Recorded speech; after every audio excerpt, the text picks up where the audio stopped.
Let me ask you a question. Do you want more leads flowing into your life? Now, if you didn't just say hell yes to that question, then stop this video right now, run to a Capital Grille Steakhouse, and go celebrate your awesome life. Now, back to the vast majority of us, most salespeople are always looking for more ways to generate leads. And we've often been taught that we need to bang out hundreds of cold calls each and every day. But that simply isn't true. It's all about having a bunch of oars in the water. In this video, I'm going to show you 15 ways to generate sales leads, and tons of them. Check it out. Number one, don't ever settle for just one lead source. This is one of the biggest mistakes that I see salespeople make, is that they only have one source of leads, whether it's through making cold calls or it's just from one marketing source. And when we only have one lead source, we become vulnerable, because if that ever dries up, we're screwed. So don't ever settle for just one lead source. What I recommend is that you have a couple, maybe 3 to 5 really reliable lead sources that are slowly and consistently bringing in leads. Because what that does is it really has a multiplicative effect, where you're now getting, even if it's just a couple of leads a month from each source, that's a lot of leads when you multiply it by 5 different sources. Number 2, use campaigns. Now, the old school mindset about prospecting was that we basically bang out a lot of cold calls, and at the end of the day, good things are going to happen.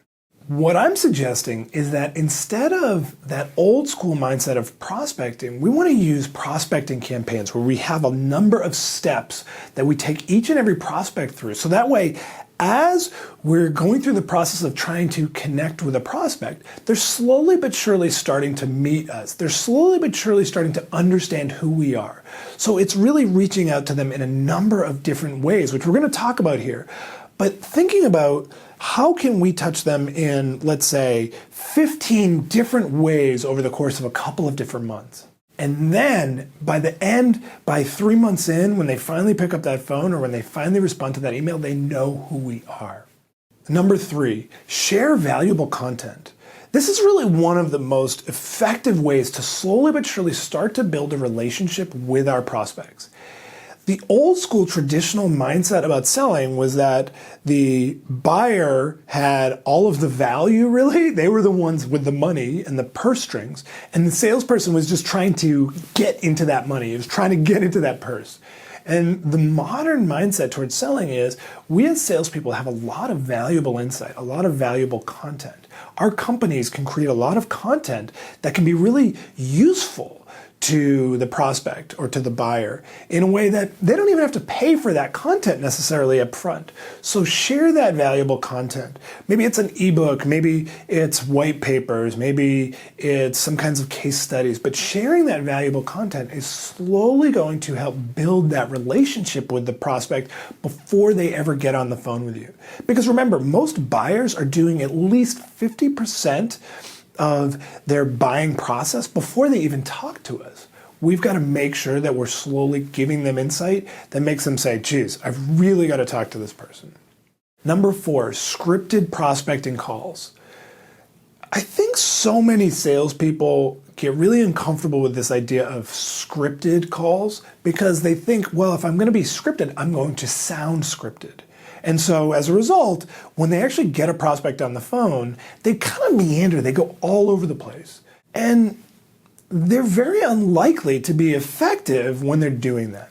You want to script out your prospecting calls. You want to know exactly what you're going to say when you get someone on the phone.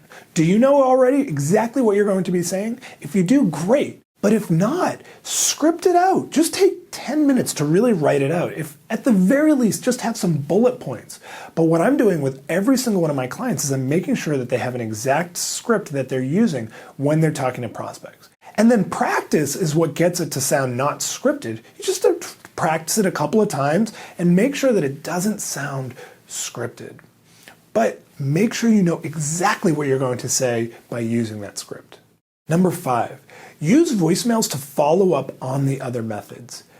Now, There's been a lot of back and forth over the years on the effectiveness of voicemails.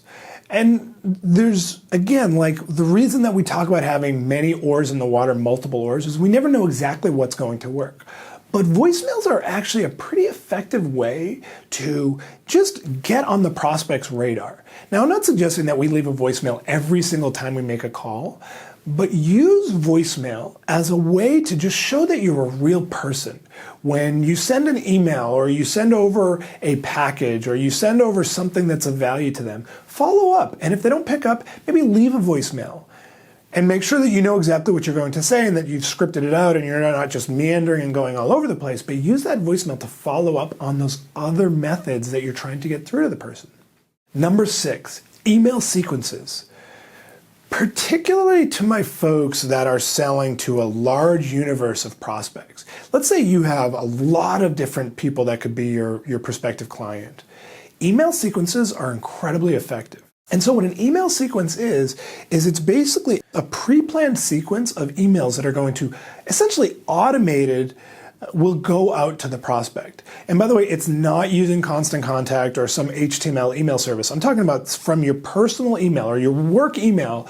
So it seems like a direct email from me to you, but it's actually automated. And so there are a lot of systems out there that do this. There are a lot of CRM systems that already can automate these sequences. But come up with a sequence of 4 or 5 emails that are sent over the course of a couple of weeks, let's say, that are following up on one another that seem personal and that maybe reference the specific company name and their name and make it feel like it's an authentic email. If you've got a big audience or a big universe of potential prospects, this can be tremendously effective. Because it's basically automating out a lot of that tough work. So the work that you have to do is make sure that your list is good, that the emails are right, that you have the right names, that you have their company names spelled properly. But other than that, then you just upload it into the system and you just pump out emails. It's so incredibly effective. Number 7, LinkedIn messages to get through. Now, people always want to talk about social media, and I think a lot of times social media is overhyped in terms of its effectiveness with sales. But LinkedIn is an amazing tool for salespeople. And if you're not using LinkedIn messages to get through to those tough to reach prospects, then you're missing out. Because typically LinkedIn is connected to a person's personal email. And so if you're sending LinkedIn messages that are intentional, that are thoughtful, that reference specific things to them, you're so much more likely to actually get through and get it read. So use LinkedIn. It can be through the sponsored emails, or you can, if they're in your network, of course, then you can just directly connect with them and send them a message. But use LinkedIn in a way that's personalized, intentional, brief, but as a way to just another way to connect to them. Number 8, FedEx packages. Now I use FedEx as the example, but and FedEx doesn't give me money for this, but it could be UPS, it could be something else. But there's something really powerful about sending a prospect, especially a high-level prospect, a package. And particularly something like a FedEx package, it just seems like something that's important. So FedEx packages get opened. People actually open them because they're not going to just throw them out. Even the CEO of a big company is likely to open a FedEx package. Maybe it has a book in it or something of value, not just a sample, but something that's valuable that they can actually use or get some ideas from. Then now you've got them in front of you. And then you follow up with the calls. You follow up using the campaign, but using those packages, really, really effective. Number 9, introductions. Asking for introductions all day long. Now the data that we recently put together has shown that top performers are asking for way more introductions and referrals than average and bottom performers. And so I use the term introductions because I think referrals is often confusing and unclear what it is. An introduction is very clear. I'm asking you to introduce me to someone just like yourself who I might be able to help. Asking for introductions all the time. Ask with every single person that you're in front of. Get as many introductions as you possibly can. And by the way, there's no downside to asking for introductions. And top performers are doing it at a much higher rate. So be that top performer and ask every single person you're in front of for those introductions. Get them to connect you with other people. Number 10, become a speaker. Now, people always say to me, oh, Mark, I can't be a speaker. I'm not a great public speaker, or what's my expertise? You are an expert in what you sell, which means that you are an expert in solving the problems that your prospects face. Become a presenter. Go to industry events or host private events where you are the speaker.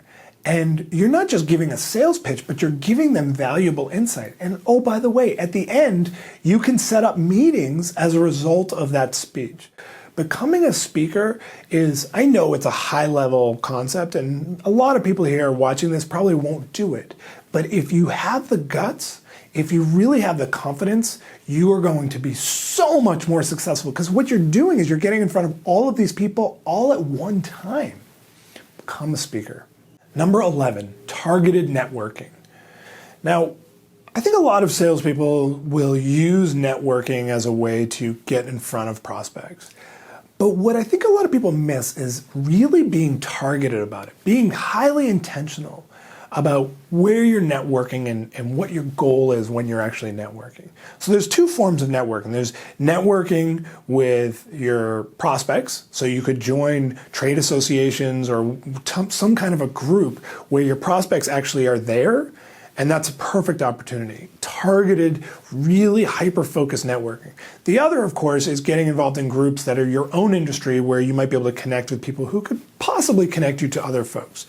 That's good, but not as good as the initial, really targeted networking where you're networking with your prospects. And that's a place where you can get involved, where you can really be specific and intentional about who you're looking to connect with. Number 12, publish articles. Publishing articles is, again, I know a lot of people are saying, I don't have the time to write an article. Fine. Hire a writer who will actually write it for you, but you give them the ideas, you give them the content. And now that you've got these articles, now you're an author. Now you can share the article with prospects.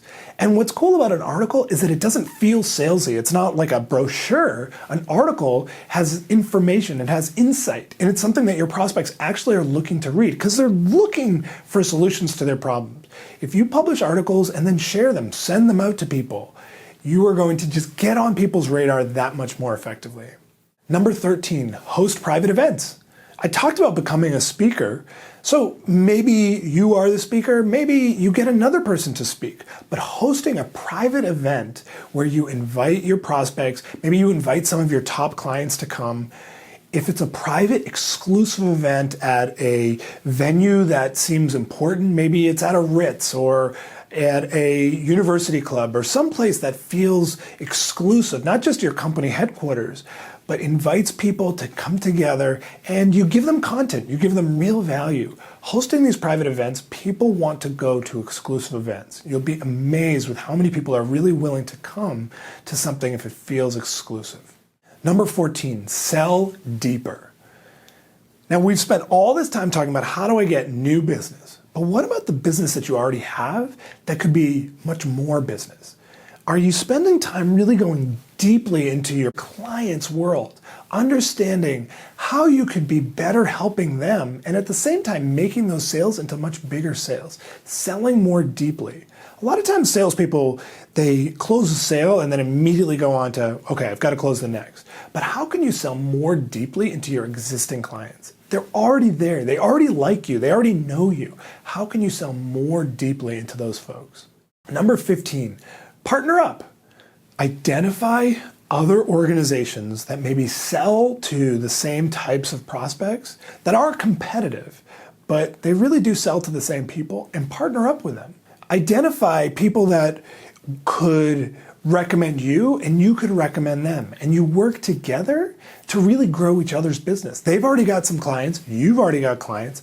Partner up. Make it a situation where they're benefiting from your relationship and you're benefiting from theirs. Partnerships are really, really effective when done correctly. So think about, what are some companies that you could potentially partner up with that have a client list that's similar to yours, where you could really have some synergy in working together and cross-pollinating each other's lists? Partner up. So there are 15 ways to generate sales leads, and tons of them. I want to hear from you. Which of these ideas did you find most useful? Be sure to share below in the comment section to get involved in the conversation.